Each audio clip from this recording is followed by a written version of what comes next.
여러분 혹시 다이너마이트의 어원을 아시는지요?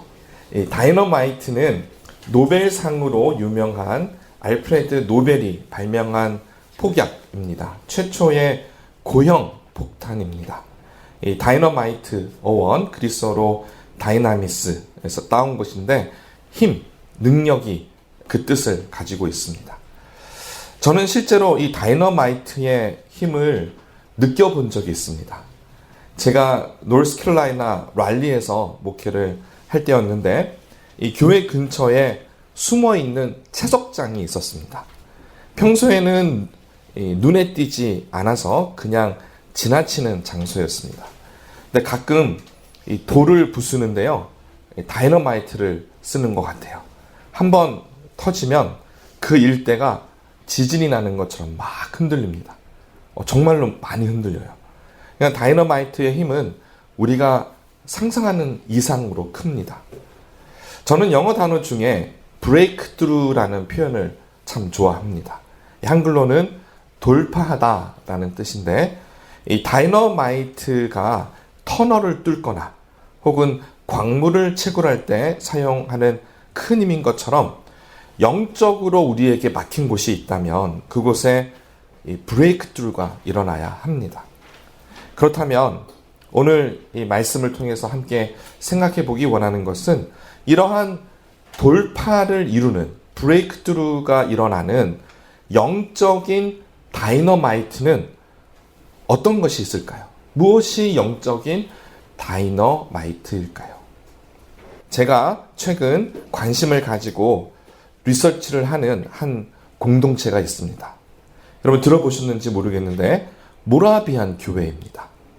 이 모라비안 교회에는 감리교회의 창시자인 존 웨슬리에 큰 영향을 준 것으로 잘 알려져 있습니다. 1735년 존 웨슬리가 조지아로 선교를 가기 위해서 배를 타고 가던 중에 그 배 안에 26명의 모라비안 공동체 형제들과 함께 항해를 하게 되었습니다. 이 폭풍 속에서 두려움 없이 찬송을 올리는 그들의 모습에서 큰 감동을 받았고 불안정한 자신의 믿음을 깊이 돌아보게 되었습니다. 이후 웨슬리는 모라비안의 본거지가 있는 독일의 헤른후트를 방문하게 됩니다. 그리고 그들의 공동체 생활, 경건의 훈련, 소그룹, 전도 등의 큰 감명을 받고 이 경험이 감리교회의 특징인 속회라고 하죠. 혹은 밴드 구조에 직접적인 영향을 끼치게 됩니다. 모라비안 교회는 기독교 개신교 교단 중에 하나로 지금도 찾아보면 우리 주위에 교회가 있습니다. 모라비안 교회의 이 역사를 제가 오늘 짧게 소개를 드리기 원하는데 15세기입니다. 보헤미아 지역 혹은 모라비아 지역이라고 하는데 오늘날로 치면 체코 공화국이 있는 그런 곳입니다. 그 지역에서 형제회 운동이 있었습니다. 그리고 이로 인해서 이들은 많은 박해를 받게 되었습니다. 18세기 초에 진젠도르프 백작의 도움으로 독일 헤른후트의 이 모라비안 공동체, 모라비안 교회가 다시금 형성이 되었습니다. 1722년 헤른후트에 정착을 한 후에 성령의 큰 체험을 통해서 엄청난 부흥이 이 교회 안에 일어나게 됩니다. 그리고 나서 열정적인 선교 운동이 따라오게 됩니다. 이 모라비안 선교사들은 유럽과 서인도 제도와 그리고 북미 이곳에도 많이 선교가 왔었고요. 또 아프리카까지 파송이 되었습니다. 전 세계 100만 명 이상의 모라비안 신도가 있고요. 각각 독립된 지방회로 구성이 되어 있습니다. 오늘날에는 동아프리카, 카리브해, 북미에 이 모라비안 교회가 많이 모여 있습니다. 동부에서 가장 가까운 곳에 한 군데가 있는데 여러분 서쪽으로 계속 가다 보면 이 베들레헴 지역이 있습니다. 펜실베니아 베들레헴 그곳에 이 모라비안 공동체 교회가 있고요. 또 노스캐롤라이나에도 공동체가 있습니다. 앞서 말씀을 드렸던 이 독일의 헤르후트 작센이라는 지역에 있는데 부흥의 사건이 1727년에 일어납니다. 근데 굉장히 독특한 일이 있었는데 이들의 영적 대각성이 성찬 예배 가운데 일어납니다. 우리 같으면 이 성찬 예배가 예식으로 가까워서 이때 부흥이 일어났다는 게 좀 색다르게 우리가 느껴질 수가 있는데 이 모라비안의 뿌리를 아시면 왜 그랬는지 알 수가 있습니다. 체코의 개혁운동, 1517년인데 여러분 생각해 보시면 마틴 루터의 종교개혁보다도 한 세기 빨리 일어났습니다. 100년이나 빨리 이 운동이 있었던 것입니다.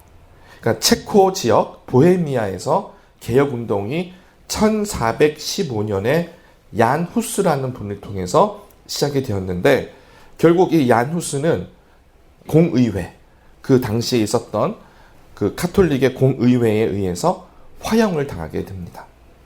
모라비안 교회는 이후에 형제 연합을 조직하게 되는데 이들의 DNA 안에는 뭐가 있냐면 성경 중심, 그리고 평신도가 성찬에 참여할 수 있다. 그러니까 그때는 그것이 직급으로 완전히 구분이 되어 있었거든요. 그래서 이 평신도의 적극적인 사역에 참여가 그 DNA 안에 들어가 있고요. 또 교회에 도덕적인 개혁이 있었습니다. 그래서 종교개혁보다 100년에 앞서서 이러한 운동이 있었고 엄청난 박해를 당했던 것입니다. 다시 1727년 독일에서의 부흥의 사건으로 돌아가면 이들이 성찬 예배 가운데에 영적 각성이 있었던 것은 우연은 아니었습니다. 평신도 중심의 예배 가운데 부흥이 있었던 것입니다. 그런데 이것보다 더 중요한 것이 있습니다. 여러분 놀라지 마십시오. 이 1727년에 부흥이 있었고요. 그리고 나서 시작된 것이 있는데 바로 기도운동입니다. 일명 24시간 기도운동이 바로 모라비안 교회에서 시작이 되었습니다. 그리고 이 24시간 기도운동이요. 100년 이상 계속되었습니다. 엄청나죠? 100년 동안이나 24시간 기도운동을 했던 겁니다. 이 기도운동이 연구를 해보니 상당히 체계적이었는데 1시간 단위로 기도를 이어갔고요. 남녀노소 모두 참여를 했고요. 2명씩 짝을 지어서 1시간 단위로 기도를 한 겁니다. 밤과 낮이 끊이지 않고 100년 이상 이 기도가 지속이 되었습니다. 그런데 이렇게 기도 운동을 하고 있으니까 하나님께서 이 모라비안 교회를 아주 크게 들어서 사용하시는데 바로 선교의 도구로 사용을 하셨습니다. 1732년에 최초의 해외 선교사가 바로 모라비안 교회를 통해서 파송됩니다. 개신교 안에서 처음으로 파송이 된 것이죠. 어디로 파송이 됐냐면 카리브해 노예들에게 복음을 전하기 위해서 파송이 되었는데 이 선교사들이 복음을 전하기 위해서 내가 스스로 노예가 되겠습니다. 나를 노예로 팔아주십시오. 라고까지 했다고 합니다. 정말 엄청난 헌신이죠. 그리고 특이한 것은 이 선교사들이 모두 평신도였고요. 그리고 자비량 선교였습니다. 정말 놀라운 점은 이 모라비안 공동체 인구가 600명밖에 안 됐다고 합니다. 600명이 그 작은 공동체가 수십 명의 선교사들을 당시에 파송을 한 것입니다. 해외로 파송을 한 것이죠. 정말 부흥의 사건이 일어나고 24시간 기도 운동이 있었고 그리고 나서 열매가 맺힌 것이 선교사로의 파송이 일어난 것입니다. 저는 이 모라비안 교회 역사를 알아가면서 사도행전에 등장하는 안디옥 교회가 생각이 많이 났습니다. 사도행전 13장에는 안디옥 교회가 최초의 선교사를 파송하는 장면이 나옵니다. 여러분 성경 있으시면 한번 사도행전 13장을 펴서 보시면 처음 3절, 1절, 2절, 3절에 그 당시의 상황을 기록하고 있습니다. 찾으셨으면 2절과 3절을 함께 읽어보겠습니다. 2절입니다. 주를 섬겨 금식할 때에 성령이 이르시되 내가 불러 시키는 일을 위하여 바나바와 사울을 따로 세우라 하시니 이에 금식하며 기도하고 두 사람에게 안수하여 보내니라. 1절을 제가 읽지는 않았는데 1절을 보시면 안디옥 교회의 선지자들과 교사들의 이름이 구체적으로 기록되어 있습니다. 당시에 이러이러한 사람들이 있었고 이들이 무엇을 했냐면 금식하고 기도했는데 성령님의 감동으로 바나바와 사울을 선교로 파송하는 일이 당시에 있었습니다. 저는 여기서 영적인 패턴이 있다라고 생각을 합니다. 기도하게 하시고 감동을 주시고 하나님의 뜻을 가지고 순종하여 복음을 전하게 하십니다. 이것이 하나님이 우리에게 주신 영적인 패턴입니다. 저는 모라비안 교회도 이러한 동일한 영적인 패턴이 있었는데 엄청나죠? 제가 제일 부러운 부분이 이 부분인데 24시간 기도 운동이 있었고 600명밖에 안 되는 공동체에서 많은 선교사들을 파송을 했다라는 것입니다. 이렇게 기도는 공동체의 변화를 일으킵니다. 무엇보다 복음에 대한 열정을 불러 일으킵니다. 이러한 영적 패턴을 제가 한번 찾아보기 위해서 몇 가지 부흥 운동을 한번 조사해 보았습니다. 18세기에 영국과 미국 식민지에 일어난 1차 대각성 운동, 영어로는 Great Awakening이라고 하죠. 첫 번째 이 Great Awakening에서 중심이 되었던 인물이 조나단 에드워즈입니다. 다 들어보셨죠? 이 조나단 에드워즈가 무엇을 했냐면 특별 기도의 날을 교회들에게 제안을 했습니다. 그래서 교회들이 정기적으로 모여서 회개하며 부흥을 위한 기도를 시작했습니다. 당시에는 규모가 작았겠지만 전체 지역의 파급 효과가 더 컸었겠죠. 그래서 부흥이 일어나기 전에 1차 대각성이 일어나기 전에 이미 교회 안에서 회개하고 기도하는 운동이 먼저 일어났습니다.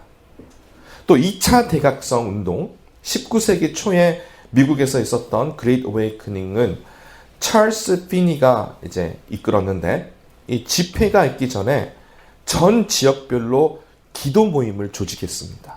빌리 그레이엄 목사님도 그런 방식을 쓰셨던 것 같아요. 그래서 그 기도하는 그룹의 이름을 Prayer Partners 이렇게 해서 기도하는 사람들이라고 해서 그 모임을 먼저 준비하고 또 집회를 이끌고 그렇게 했었다고 합니다. 여러분 재미있는 사건이 또 하나 있는데 1857년에 굉장히 의미 있는 기도 운동이 이곳 뉴욕에 있었습니다. Noon Prayer Meeting, 이름이 Noon Prayer Meeting입니다. 한글로 번역해 보니까 정오 기도 모임입니다. 뉴욕에 있었으니까 뭐 뉴욕 정오 기도 모임이 되겠죠. 근데 이 Noon Prayer Meeting의 중심은 설교자가 아니었습니다. 설교자가 없었어요. 오히려 평신도 중심으로 기도 운동이 일어나게 되었는데 시작한 분이 성함이 제레마야 렌피어입니다. 제레마야 렌피어. 이분이 점심시간에 기도 모임을 해야 되겠다 해서 하나님의 그런 감동이 있었던 것 같습니다. 그래서 모임을 시작했는데 아무도 안 나왔답니다. 그래서 혼자서 기도하고 있는데 35분이 지나자 다 역사에 기록되어 있는 부분이에요. 35분이 지나서 남성 6명이 나타났다고 합니다. 그래서 그때 기도를 시작했는데 그 다음 주에 이 눈 프레이어 미팅에는 14명, 그 다음 주에는 23명, 그 다음 주에는 100명 이상이 모이게 되었습니다. 그렇게 눈 프레이어 미팅이 계속해서 번져나갔는데 그 다음 해인 1858년에는 매일마다 5만 명 이상이 기도회에 참여를 했다고 합니다. 이것이 전국적으로 확산이 되어서 미 전국에서 눈 프레이어 미팅이 생겼는데 기록에 따르면 이 모임을 통해서 200만 명이 회심을 했다고 합니다. 엄청나죠. 또 여러분이 잘 아시는 1904년과 5년에 있었던 웨일스 부흥에도 청년 17명이 기도를 시작했습니다. 웨일스 부흥도 설교자 중심이 아니었습니다. 대형 집회가 아니었고요. 광고도 없었고 공식적인 집회도 없었어요. 하지만 이 순수한 마음으로 기도하자라는 소수의 사람들이 모여서 여러분 놀라지 마십시오. 1년 만에 10만 명 이상이 회심을 했습니다. 엄청나죠. 역사적인 부흥의 확산이 17명의 평신도들이 모여서 기도를 한 것으로 일어나게 된 것입니다. 여러분 잘 아시는 1907년에 평양 대부흥 운동도 길선주 장로가 이제 회개했을 때 공개적인 회개로 인해서 기도로 이어지게 되었고, 성령의 강력한 임재로 이 부흥 운동이 당시 조선의 모두에게, 조선 전 지역으로 확장이 되었습니다. 그리고 가장 최근 2023년 몇 해 전에 있었던 켄터키주의 에스베리 대학교에서 있었던 부흥이 있습니다. 평범한 채플 예배였는데 학생 몇 명이 자발적으로 계속 남아서 기도하고 싶은 감동이 있어서 기도를 했는데, 그들의 장소에서 끊이지 않는 예배, 계속해서 예배가 이어졌고, 그 예배가 16일 동안 있었습니다. 당시에 기억을 합니다. 저희 교회들은 이것이 대각성 제3차로 이어지면 좋겠다라고 했는데 그러지는 못했지만, 당시 그곳에서 긴 기간 동안 예배가 있었던 것을 우리는 잘 알고 있습니다. 최근 제가 읽기 시작한 책이 하나 있습니다. 임매뉴얼 프린츠라고 하는 분의 What Actually Starts Movement, 번역을 하면 부흥의 운동을 시작하는 요소가 무엇입니까? 그렇게 제목이 되겠죠. 부흥을 일으키는 요소가 무엇인가를 구체적으로 조사를 하는 그러한 책입니다. 이 책에서 저자인 임매뉴얼 프린츠는 아주 중요한 말을 전합니다. 부흥의 운동을 일으키는 것은 바른 방법뿐만이 아니라 바른 사람이 필요하다라는 것입니다. 우리는 흔히 어떤 결과를 찾기 위해서 방법론을 구합니다. 하지만 방법보다 더 중요한 것은 사람입니다. 부흥은 전적으로 하나님의 은혜입니다. 하나님이 부어주셔야 됩니다. 하지만 이 인간의 힘으로 할 수 있는 것이 전혀 없는 것이 아니라 우리는 할 수 있는 단 한 가지가 있는데, 그것이 뭐냐면 바로 기도하는 것입니다. 기도는 하나님께 바라며 우리의 간절한 염원을, 정말 하나님의 나라가 이 땅에 있기를 바라며 구하는 것입니다. 하나님의 뜻은 이미 우리에게 알려졌습니다. 성경을 통해서 예수님 십자가에서 죽으심으로 우리에게 알려주신 것이 뭐냐면, 모든 사람들이 회심해서 마음이 돌아서서 하나님께로 돌아오는 것입니다. 그래서 하나님의 사랑을 받고 하나님이 내가 너를 너무나 사랑한다라고 하는 그 메시지에 우리가 반응을 하여서 하나님 저도 주님을 사랑합니다 라고 고백하는 그 관계의 회복, 하나님은 그것을 바로 원하시기 때문입니다. 그런 측면에서 부흥이라고 하는 것은 이 땅에서 하나님의 사람이 되는 것입니다. 하나님의 나라를 꿈꾸는 것입니다. 저는 이 부흥이 선교와 굉장히 밀접한 관련이 있다고 생각을 합니다. 믿지 않는 사람들에게 복음을 전하는 것은 부흥이나 선교나 그 맥이 같습니다. 부흥은요, 단순한 프로그램이나 화려한 그런 예배가 아닙니다.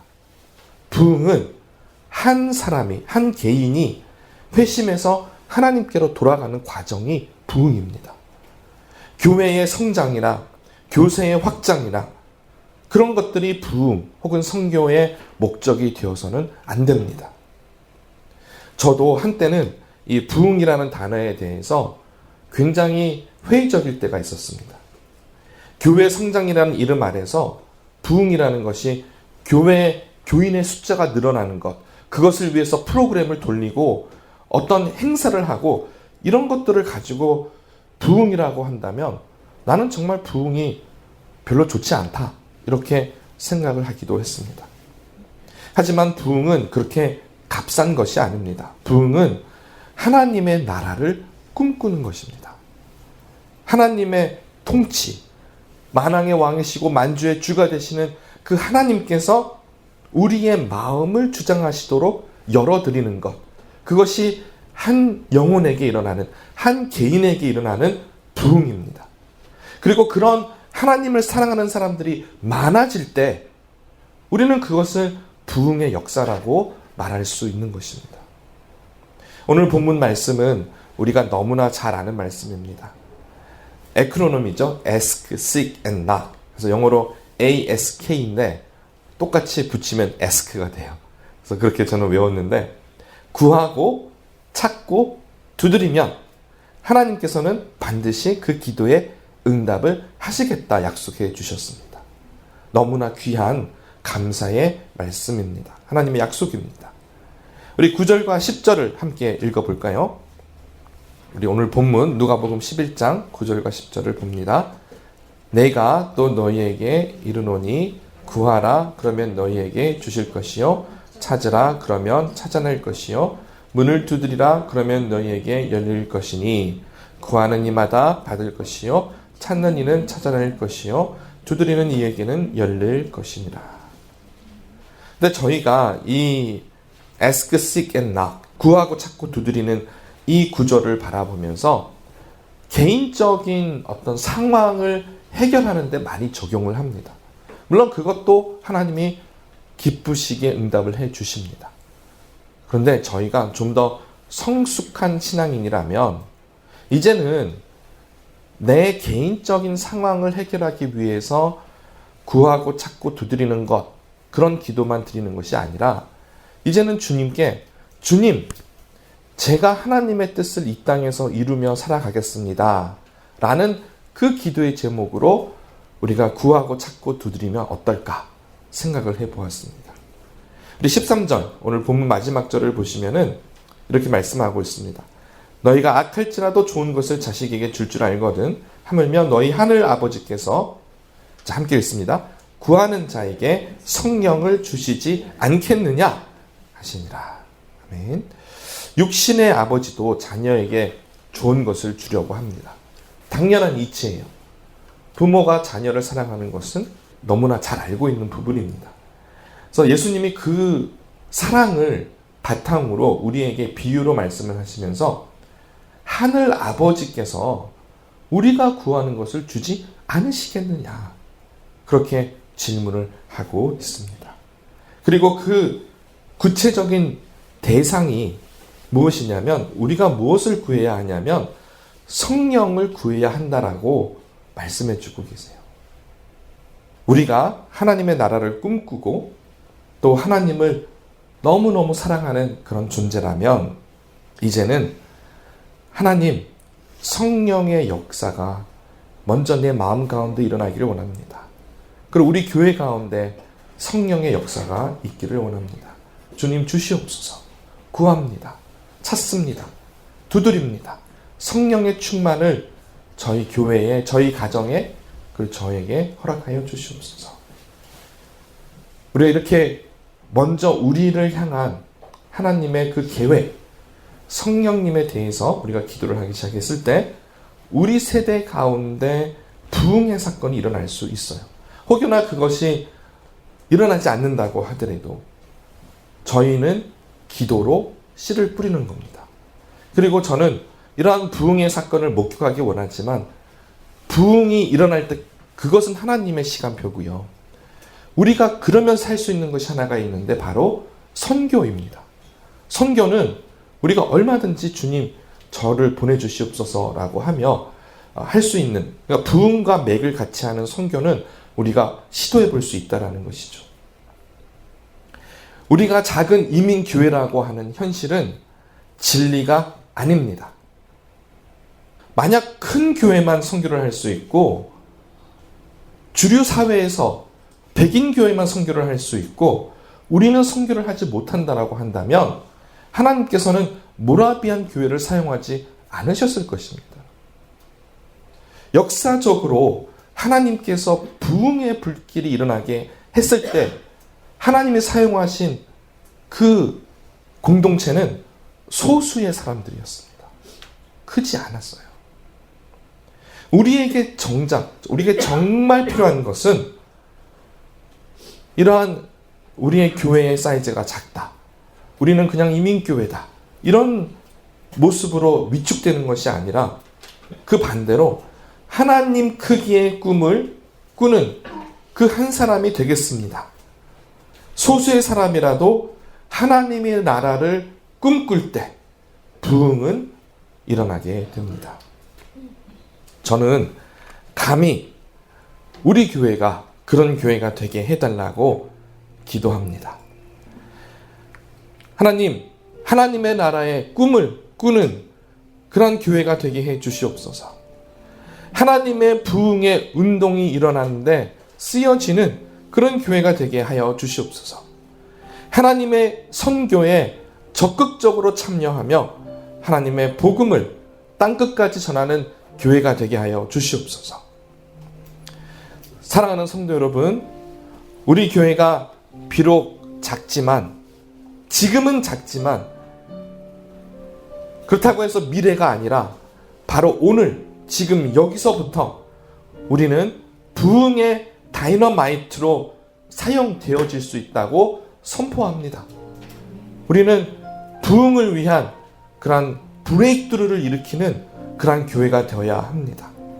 그래서 먼저 우리 삶의 모든 영역에서 이러한 영적인 돌파가 일어나기를 소원합니다. 여러분을 맡고 있는 어떠한 영적이든지 아니면 우리의 마음의 어떤 문제이든지 관계의 문제이든지 아니면 우리 안에 있는 육체의 어떤 이슈가 있더라도 정말 이러한 돌파가 경험되어지길 원합니다. 그래서 우리의 모든 비전이 우리의 어떠한 바라보는 그 초점이 하나로 모아지는데 정말 하나님 원하시는 하나님의 나라가 이 땅에 이루어지기를 소원합니다. 우리 함께 이러한 기도하는 교회가 되기를 바랍니다. 우리 함께 기도하겠습니다. 우리 힘을 합하여 기도할 텐데 하나님 정말 부흥의 다이너마이트로 사용되어지는 그런 교회가 되게 하여 주시옵소서. 우리 함께 기도하겠습니다.